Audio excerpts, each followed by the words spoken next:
Hey, it's Seth with IPS here in Pennsylvania.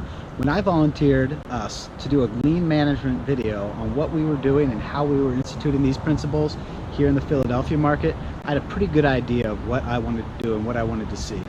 Really what we wanted to focus on was what we do with our line trimmers and our string trimmers, as far as how we deploy them on our crews, when we use them, and what areas we use them to best save time, money, and manpower. Weed eaters! What a time waster. What's going to cut more grass in an hour? A 60-inch Z or this thing? You can make the call, but if it were me, I'd have my guys out on the motors. Now let's stop, take a second, and watch the training video we've put together for our teams on how we'd like to see them deploy their weed eaters. Now before we get started, let's make sure we've got all the right PPE in place for a safe operation. First, you want to make sure you have a good pair of sturdy work boots on that provide ample ankle support. Next, you're going to want to make sure you have long pants to protect your legs from any flying debris. Eyeglasses are a must. Make sure they're ANSI rated for impact and scratch resistance. Also, it's a loud piece of equipment. You're going to want to make sure you use earplugs and wear a pair of gloves to make sure your hands are safe as well. Finally, much of what we do is along roadways and near vehicle areas. Make sure you've got a high visibility vest or uniform on to make sure you're spotted. First, before we start it up, I want to go over some basic safety features of the line trimmer with you to make sure you're aware of what's needed. First and most importantly, I want you to check it. Make sure you have a guard in place. Now this guard actually performs two essential functions. One, you can see it catches and deflects debris, keeping it off of you and other people around. Two, I want you to check and make sure your guard has a blade attached to the inside.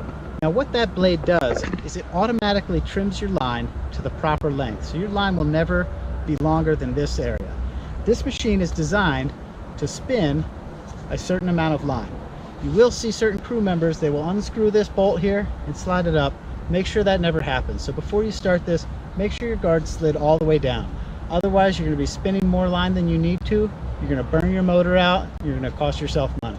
So next we have some basic functionality here at the operator end of things. The first thing you should realize is your stop switch. To engage the stop switch, simply slide it forward and it will kill your engine. Next, you've got your throttle trigger as well as a safety. Make sure the safety is depressed in order to push the throttle. Right here on the engine, you've got your choke, you've got your primer bulb, and you've got your pull start. Fuel is filled through this cap here. Always make sure that your machine is using the proper type of fuel. For this model, it's a mix of oil and gasoline. Let's get started. Now we're finally ready to start the machine. So in order to safely start this machine, I'd like you to place it on the ground. It's important not to drop start it, which you see a lot of people do. It puts a lot of tension, a lot of torque on your recoil, and it's going to lead to premature failure. The first thing you're going to do is you're going to engage the choke. You're going to hit the primer bulb 2, maybe 3 times just to get some gas up in there. Next, you'll hold tightly onto the handle and a few quick pulls and you should be in business. Now you heard that, it kicked over and it's ready to run. So I can now disengage the choke and I should be ready to go. So here we are in a freshly cut field. You can see that the mowers have already passed through this area. So I can see now exactly what I need to string trim and what I don't. The issue with getting out ahead of the mowing team is that I don't know what needs to be trimmed and what doesn't. It's a guess at that point, and in many cases I'm going to end up working much harder than I actually need to be. Here we can see they've mowed around this structure. As you can see, the machine can only get so close to the basin.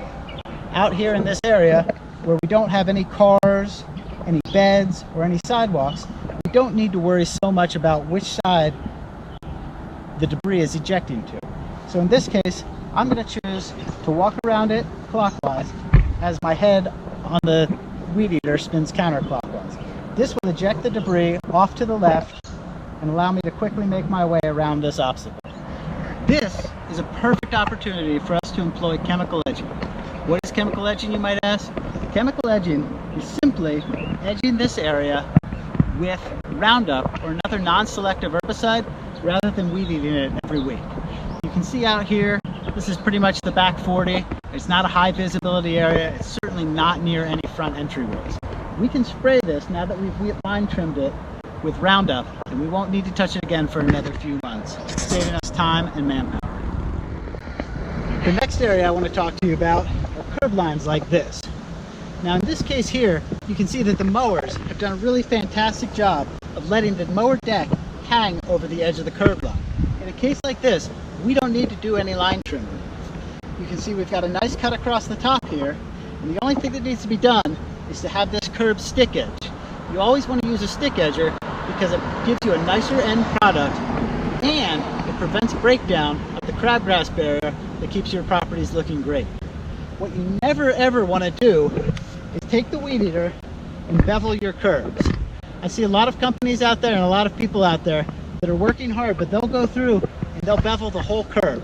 You don't ever want to do this for two reasons. One, it breaks down that essential crabgrass barrier that gives you a great product for your clients. And two, it puts an enormous amount of stress on the grass. You'll see that grass along the edge of curbs on sites where people do this.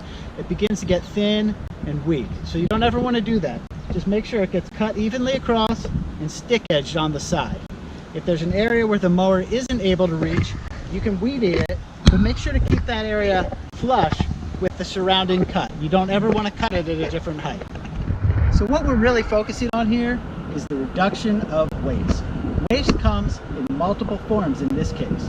The first form is in overwork and overuse. So we've talked about letting the big mowers go first, so you're not line trimming more area than you need to. The next area is cleanup and property damage. First, let's take a look at the head of the weed eater. So on this weed eater, you can see we have a counterclockwise rotation. As such, if you're cutting with the front of it, it is going to discharge to the left. Assuming this area here needed to be weeded, which in this case it does not, I can then cut through here, discharging the grass back into the turf, eliminating the need to clean up this parking lot, and also eliminating the opportunity for any property damage on this nice black BMW you see right here. So we talked a lot about not overusing the line trimmers. Now, whereas in the area we showed you before, there was no need to do any string trimming, here you can see we have a curb that actually comes up higher than the level of the surrounding grass. In an area like this, the mowers are only going to be able to get so close. So in this case, we will need to line trim this, but we only need to line trim it to the height of the surrounding grass. We don't ever want to go lower than what the mower is cutting at. So we're going to cut this to about 3 inches here, right across the top. Again, we're going to pay attention to the direction of discharge as we have all these vehicles parked along the edge here. In a case like this, where you have a truck that's actually hanging over the edge, in order to protect our customers' property and protect their vehicles, I would recommend bypassing this area and moving to the next section. Finally, I wanted to talk to you all about bed edges. Every so often, it is necessary to line trim the grass that hangs over the edge of the bed. As with anything else, it's imperative that we pay attention to the discharge and the rotation of our line trimmer head. In this case, the trimmer head will be spinning counterclockwise.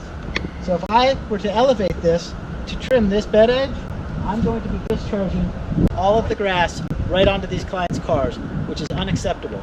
In a case like this, it's a much better idea to turn things around, change up the way you're operating, and make sure to discharge everything safely into the turf. So I just want to thank you for taking a couple minutes with us to learn about the safe and proper operation of the line trimmer here at Independence Property Services. Let's all go out there, have some fun, and make it a safe day.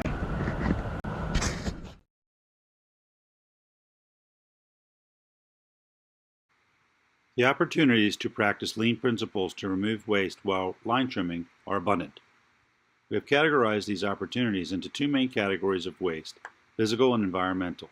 Your team members and your customers will greatly benefit from the reduction of these wastes. Types of physical waste we have the opportunities to remove from your line trimming operations include, but are not limited to, the following: fuel, string, wear and tear, motion, debris, discharge hazards, flying rocks, injuries, property damage, operator fatigue, and overtime. Another type of waste that is less obvious but equally as important are types of environmental waste that we have the chance to also remove or reduce. These types of wastes include emissions, noise, time and space, and turf health. As you can see, many opportunities are available to add lean principles into your operations, adding value across all lines of business.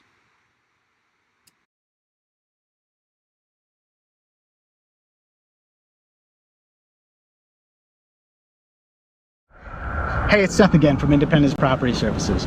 So we covered a lot of different things there. The training video covered a lot of different things, but really it surrounded the same basic lean principles of eliminating waste relentlessly.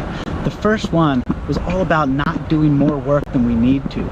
Don't let the weed eater go out ahead of everyone else. Let the big machines do the bulk of the work for you. The second one is about paying attention to the discharge and eliminating cleanup and time spent cleaning up. If we can keep the grass in the grass, we can eliminate time spent on a backpack blower. The third one is about protecting our clients and their property. Let's not eject clippings all over someone's car. The fourth one is about minimizing operator fatigue and minimizing the amount of time that our people spend out there in the field walking around. That's all. Thank you very much and have a good day.